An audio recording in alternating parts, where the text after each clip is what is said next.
This story happened about 5 years ago. I was in high school at the time, probably a freshman or sophomore. One night in October, me and my friends all went to the high school football game.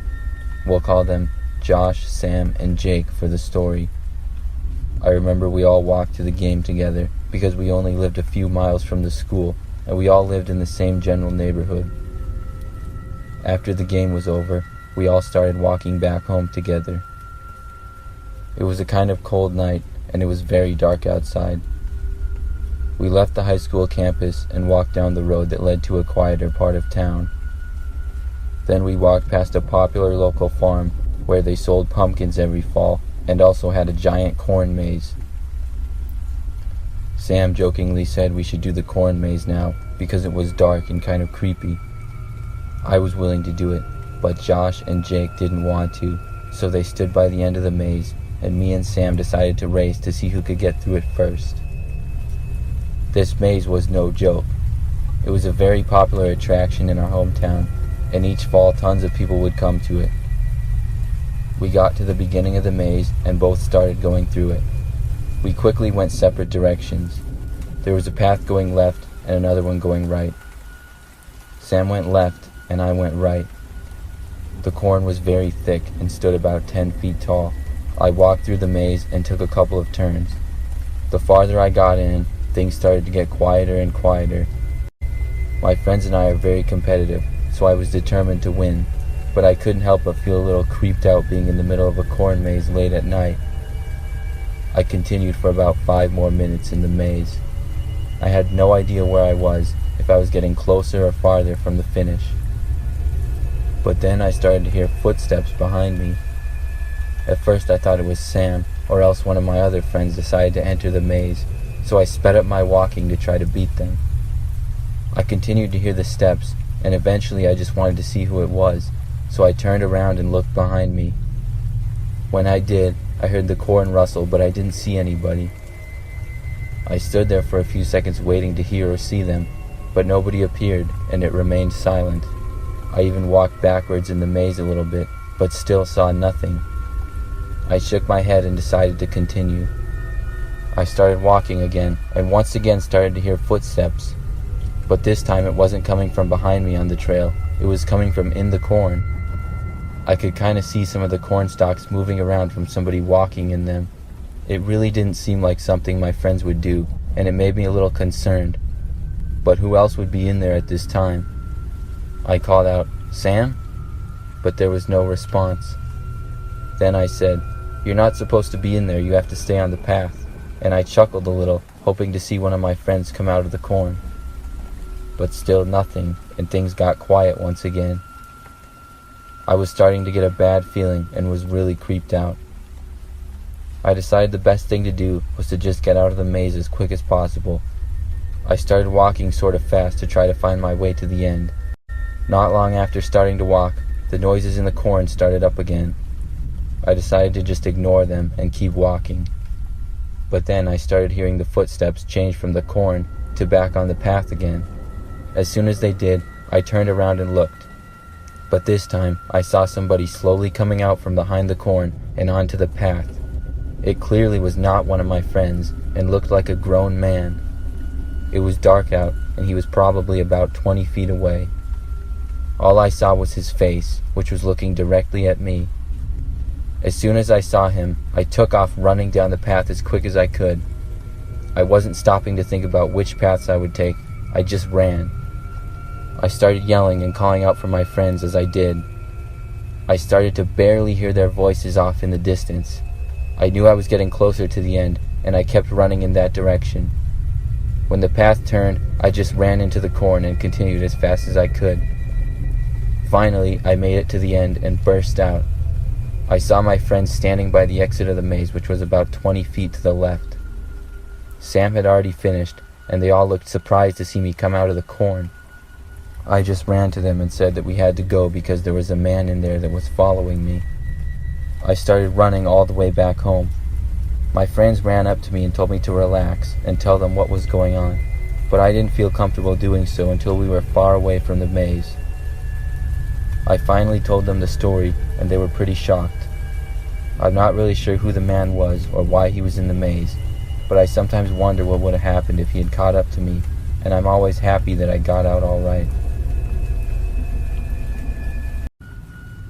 For some background to this story, I'm a 27-year-old female. I live nearby a rather large city, and for my job, I often walk to work. It takes me about 20 to 30 minutes. There is a park with the woods that I often walk through because it's on the way and it's much more scenic. One day last fall, probably late October or early November, I was on my way to work at about 7 a.m. It was still pretty dark out at this time, but the sun was beginning to come up. I got onto the path in the woods and walked for about 5 minutes on it, but then I started to hear footsteps coming from directly behind me. Typically, I would never see anybody in the woods, and not until I got closer to work. Still, it wasn't a big deal to see somebody, but being a woman alone in a large city in the middle of a woods, you always have to be alert. I glanced over my shoulder to see who it was, but I saw no one.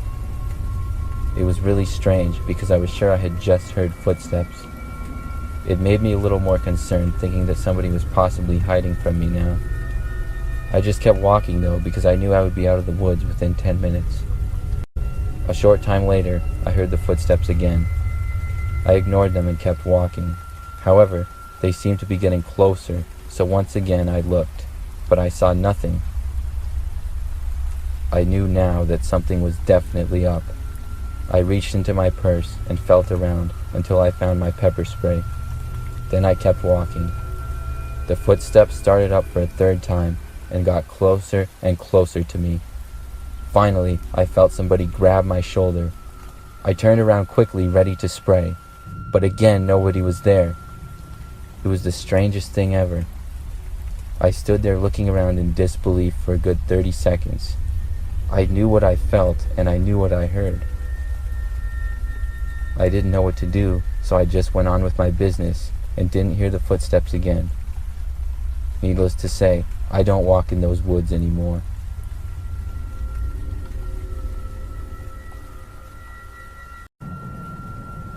When I was a child, I remember I always got excited when the fall came because Halloween was one of my favorite holidays. Usually, a couple of weeks before, my little sister and I would carve pumpkins and then put them out on the front step. We would always try to carve cool faces or designs into the pumpkins. One year when I was probably 8 or 9 years old, my mother went to the store and got some really nice big pumpkins. When she got back from the store at night, we decided to carve them. I made a creepy looking pumpkin face on mine, and my sister did one smiling. When we were done carving them, my sister and I went outside to put them on the front step. As soon as we stepped out the front door though, we saw a man in our driveway. It was really dark outside, but we could both clearly see him. I couldn't make out much details about him, but I just remembered that he looked kind of short and about middle-aged. As soon as he saw us, he ran away. But he didn't run back down the driveway to the street. Instead, he ran to the side of our house near our garage. My sister and I both ran back inside to our mother and told her what we had seen. She called my dad into the room, and he went outside to investigate. When he came back inside about 10 minutes later, he said that he didn't see or hear anybody out there. So after that, our parents both went inside with us, and we put our pumpkins on the front step. Then we went back inside once again. The next morning when I woke up, I went downstairs and saw that my mom was on the phone with the police. I asked what had happened, and my dad showed me that the back door to the house had been damaged and the window was smashed. Our pumpkins on the front step were also smashed. However, nothing was missing inside the house or damaged. The police came, and I ended up having to talk to them and tell them what I had saw. The man was never caught, and I don't know who he was.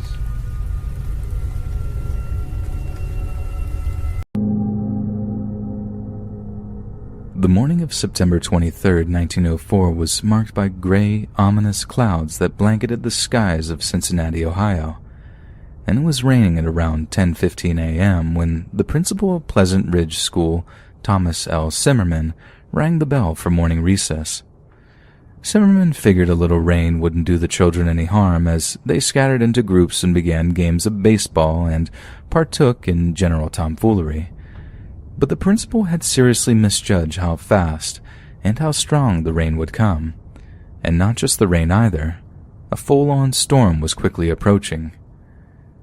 A few minutes later, the wind picked up while a heavy rain began to fall on the schoolyard. Most of the children ran for the school building to save themselves from being soaked through, but a group of about 30 young girls made a break for the outhouse on the opposite side of the schoolyard. The outhouse was a 10-foot square framed building positioned over a 12-foot deep stone vault on the eastern side of the schoolyard.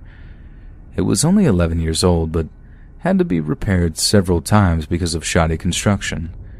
It was designed for maybe only a handful of students at any one time, but on that day, just over 30 young girls were trying to squeeze into the cramped, dank space. Suddenly, and without warning, the floor on one side of the building, rotten from years of moisture, gave way, and the entire floor of the privy crashed to the bottom of the vault, taking all 30 or so of the terrified young women with it. The floor fell almost 8 feet vertically and completely shattered, sending children as young as 7 into a huge pool of sewage water that was around 4 feet deep. There was no crash at all, 12-year-old Elsie Ferguson later said. There was no noise whatsoever, the floor just fell. That's all there was to it. Not a child scream that I'd heard. I felt the floor going and jumped quickly, clutching to the side of the door. I was left hanging on it, and with all my strength I pulled myself up and out of that place. A handful of the other girls managed to escape the same way, climbing up onto the toilet seat to make room for the others before making it to a doorway. But not all were so fortunate. Raw panic ensued, and the tragic accident quickly became a battle for their lives. The girls were unwittingly pitted against each other in a struggle for survival as they tried to climb out of the 4-foot deep pool of human excrement, with the weaker girls crushed down by the stronger peers as they were forced under to drown in the mass of filth. You see, a mass drowning is perhaps one of the darkest, most horrifying things a person can experience, because during a panic like that, survival mechanics in the human brain kick in, and a person will find any kind of leverage at all to stay above water. This means that people will literally drag each other underwater, climbing atop each other's drowning bodies in order to stay afloat and breathing air. And this is exactly what happened during the tragedy that day. Girls were actually drowning each other in a desperate bid to stay alive. A young woman by the name of Lorena Ferguson was rushing into the outhouse just moments after the floor gave way, stopping dead in her tracks when she saw the horrific scene below. Seconds later, she turned on her heels and ran back into the schoolhouse to fetch help. A few minutes later, 2 of the girls ran into the room and exclaimed that a girl had fallen into the vault. Principal Zimmerman later told a local newspaper, "I didn't realize the awful calamity that had overcome us, but hurried in the direction of the outbuilding. On the way, I met a number of others. They were screaming wildly at the top of their voices, and it was some time before one of them could compose herself sufficiently to explain what had happened. Another young woman ran to one of the high school classrooms, which was still in session, and alerted one of the teachers there of the outhouse's collapse. And then she and 4 high school boys bolted toward the outhouse, arriving at roughly the same time as Principal Zimmerman. But nothing could have prepared them for what they were about to discover. The sight of terrified young women scrambling up the walls of the collapsed outhouse, covered in human filth, was almost too much to bear. Others further down were literally swimming in week-old fecal matter, struggling to keep their head above the mass of excrement. The sight alone was bad enough, but the cacophony of screams was almost deafening. All of the girls were screeching at the top of their lungs, their cries intermittent with the sounds of gagging and retching. 2 young men were across the street in the Presbyterian church with a few others when they heard the terrified screeching of the girls running away from the outhouse in the pouring rain. As they exited the church to see what all the commotion was about, they began to hear the faint screams of the girls trapped in the vault beneath the outhouse. They heard the desperate screams of "Mama, Papa, help us." Then, without as much as a word between them, the occupants of the church ran out into the rain and over to the girls' outhouse. There they found Principal Zimmerman, standing in a narrow doorway to the outhouse, looking half mad with anguish, pale with panic and unsure what to do. The men shoved him aside and got to work. They began calling out to any nearby to fetch ropes and ladders, anything that could help them fish the girls out from the pile of human waste. Zimmerman himself dropped to the ground near the open doorway, trying as best he could to reach some of the girls with just his arm, but it was impossible. They were way out of reach. Then some of the men who ran to help grabbed him by the legs and lowered him further down into the recess. This helped him rescue 3 of the girls before any rescue equipment even arrived, and probably saved the man a lifetime of guilt in the process, given that he had panicked so awfully in the initial stages of the rescue attempt. Especially given that the step ladders brought over for the school were far too short, and the ropes brought over were nothing but clotheslines which snapped uselessly as the girls attempted to climb up them. While I was waiting for a longer ladder, Zimmerman later said, I begged the children to be quiet and brave, and I would rescue them. Some of the older girls followed his commands, attempted to calm the younger ones, but it was no good. Panic had well and truly taken hold. The ladders and clotheslines repeatedly failed, and the rescuers were forced to rethink their strategy. Using quick thinking, one of the men climbed into the steeple of the nearby church and unfurled the rope off the church bell. This was much more effective a tool and helped save the lives of 2 more of the girls. Another one of the rescuers found a long ladder in a nearby barn and helped Principal Zimmerman dip it into the muck. It was not long enough to reach all the way from the bottom of the vault, but it was long enough for Zimmerman and some of the other men to descend and lift the girls out of the mess. The girls that were pulled out of the mess were almost unrecognizable. Their eyes clenched tightly shut as they wept hysterically, gasping for breath and trying to uselessly clean the stinking waste off themselves. The struggle down there was terrible, said a survivor named Hazel Senior, in the aftermath of the disaster. As long as I could get out of the water and take a breath of air, I felt sure of being saved, but when I fell back into the hole, I thought it was over. The girls about me were grabbing onto me. Everyone grabbed at each other, and when we did get a hold on the wall, it was only for a second. I caught hold several times, but when I was pulled at by the others, my hand slipped. There was only a few taken out when I felt something under my feet. It must have been some little girl that had drowned. All the time I prayed. I said my prayers over and over. I could not see after a while, and as I was praying to the Lord to save me, I found the rake in my hands. When I came into the light, I saw Principal Zimmerman. I crawled up and was lifted out. After struggling in the violent frenzy among the pit of disgusting fecal matter, 14-year-old Edna Gerke again found a purchase among the brickwork and made one final attempt to pull herself out. Far above me it seemed somebody was coming down a ladder and called to me. Suddenly someone took hold of me. I looked back over my shoulder and saw the agonized faces of my friends, then lost consciousness and knew no more until I woke up in the schoolroom, surrounded by the bodies of my friends. Gerke's arms were horribly bruised and torn up by deep scratches. Wounds, she said, were down to the clawing attempts of her classmates to climb over her out of the stinking mess of filth. The rainstorm ceased not long after, but the break in the weather did little to relieve the chaos that was unfolding on the schoolyard. A fair few of the girls passed out not long after emerging from the sewage, adding the fear that they had succumbed to the terrible fumes of the cesspit they had fallen into. But thankfully, neighbors of the school offered up their homes as treatment centers, with rescuers carrying girls to the safety of houses where they were revived, cleaned up, and comforted after such a harrowing ordeal. After Zimmerman helped the 19th and final girl off the ladder and watched other rescuers carry her away into the schoolhouse for treatment, he leaned inside the shattered outhouse and peered into the dark, silent cesspit. All he could see were broken pieces of outhouse floor floating around on the surface of the foul water.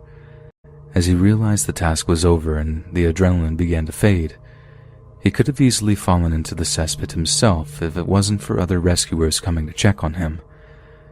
But then it was early afternoon, and the sun had finally broken through the clouds, shedding an oddly warm light on such a horrific scene of chaos, filth, and death. The gathered mass of onlookers and rescuers doubled as relatives began streaming in from downtown Cincinnati. It had taken only an hour or so for word-of-mouth accounts of the fatal collapse to reach the wider citizenry. When they heard the news, Pleasant Ridge residents who happened to be working downtown ran back to the village, where they were met with the sight of the frantic children and mothers of the victims, who were congregated in the front of the school. Many of the girls were vomiting blood, and a local doctor in attendance was not sure if they would survive the afternoon. Frantic confusion continued for several more hours as more and more people arrived from nearby villages, although most of the girls who crammed into the privy lived in Pleasant Ridge. The routes between the school and the train stations were crammed with people. The village telephone system proved inadequate to keep up with the demand, and hundreds of people crowded around every available phone, waiting to find if their daughter was among those affected. When the adrenaline rush of the rescue abated, Principal Zimmerman and his teachers sobbed along with the parents who lost their daughters. Local medical staff looked at the exhausted and emotionally distraught principal and ordered him to a house across the street to rest. One of the doctors remained there the remainder of the afternoon, suffering from a severe headache brought on by the tension and the hours he spent inhaling the noxious fumes emitted from the caked bodies of the drowned girls. On the Sunday morning of the drowned girls' funeral, every church bell in Pleasant Ridge rang continuously from 9 a.m. when the first funeral started until 4 p.m. when the last of the 4 girls buried that day were put to rest. 4 school friends of Emma Steinkamp, the first victim to be buried, had been tapped to be her pallbearers. The girls were bearing flowers dressed in white as they walked alongside, but after carrying the tiny casket to the front of the German Evangelical Church, they were too grief-stricken to carry on any further, so 4 local boys took over instead. The reverend of the Methodist Church tried to calm the sobbing crowd, but one grandmother fell weeping against the small casket, and Emma's mother fainted with a deafening shriek. At that point, 2 of the girls in white became hysterical and their parents carried them from the scene. The entire town and a fair portion of the rest of Cincinnati followed the hearse to the cemetery. It had been the most horrifying, revolting tragedy in the entirety of Cincinnati's recent history, one that the townsfolk would never forget. And the deaths were made all the more terrible by the fact that they had occurred in a pit of human sewage, a fate that no single person could ever deserve, let alone an innocent young girl. Last fall, my girlfriend and I went to a pumpkin patch. It was a yearly tradition for us to carve pumpkins, so we were going to get the best ones that we could find. This pumpkin patch that we went to was owned by a nice old couple that ran it every single year. We had gone the previous year, so we came back again for a second time. We went on a Thursday evening, and it was later in the day when we arrived, which was nice because there weren't a lot of other people there. There were lots of pumpkins in a field that was right next to a large woods. The older couple that owned the place greeted us as we entered, and then we started looking for a good pumpkin. Of course, towards the front, there were not a lot of good pumpkins. Most had been picked over. But the farther you got into the field, you could see some really nice ones. I'm not all that picky about which pumpkin to get, but my girlfriend always has to have the perfect ones. So we wandered farther and farther out until we were around the corner of the field, almost in the woods, to a more secluded area. It was sort of hidden, but when we got there, we saw there were lots of nice pumpkins, and we started looking through them all. I would say we were there for about 10 minutes, until it started to get really dark out, so we decided to wrap things up and get our pumpkins. But just as we were deciding on the last one we would get, we heard something coming from just inside the woods. We both looked over to see what was there.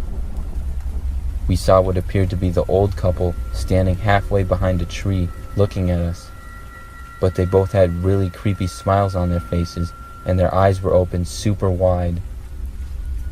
I really couldn't believe what I was seeing for a few seconds. I had no idea what they were doing. They just stood there staring. Finally, I said hello to them, but they didn't answer. They just slowly disappeared behind the tree and then walked deeper into the woods. My girlfriend was just as confused as me and really creeped out. We had no interest to go into the woods and see where they went. Instead, we walked back to the front of the field to the entrance. The couple was gone now, and we were the only people there. We decided to leave the pumpkins and just get out of there. We went elsewhere to get our pumpkins that year and haven't returned there since.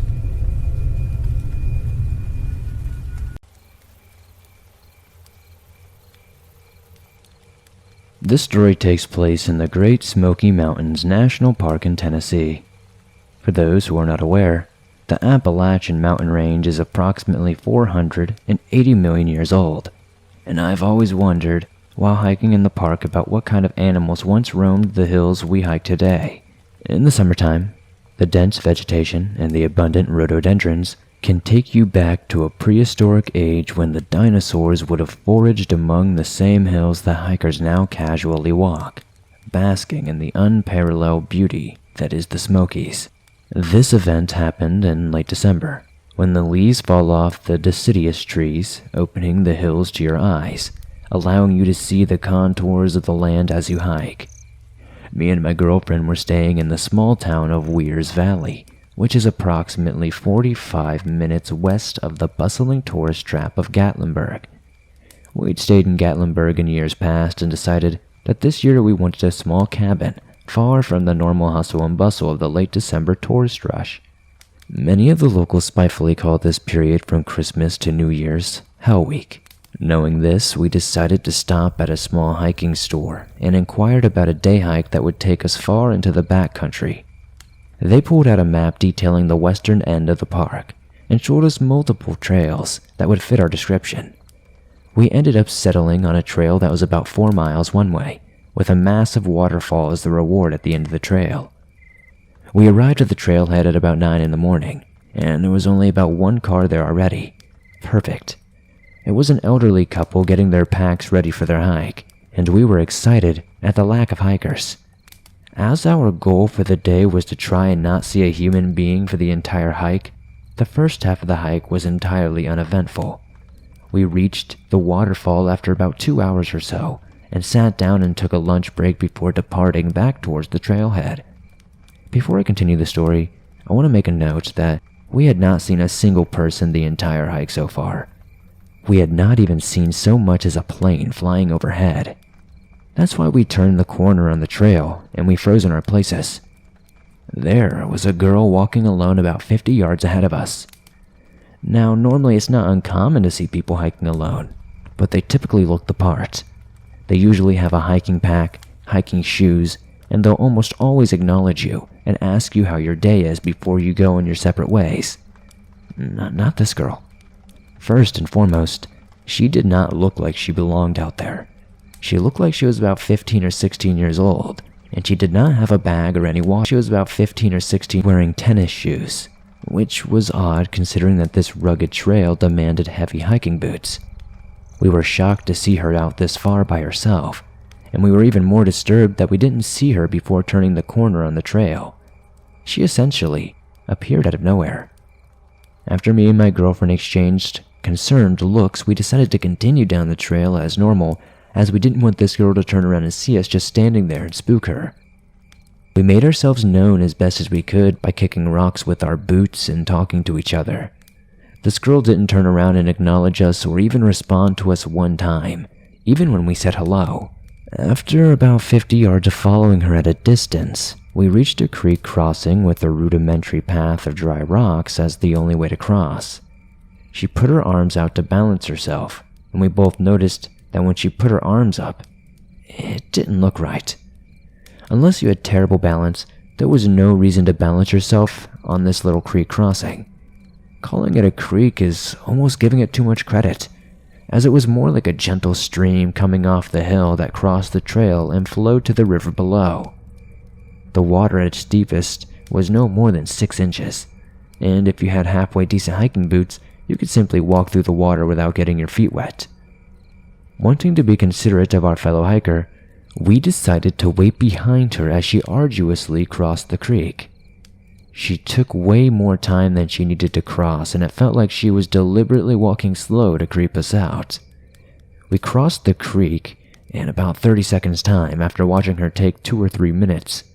Keep in mind, this creek was maybe 15 feet long at that, and as I mentioned, maybe 6 inches deep.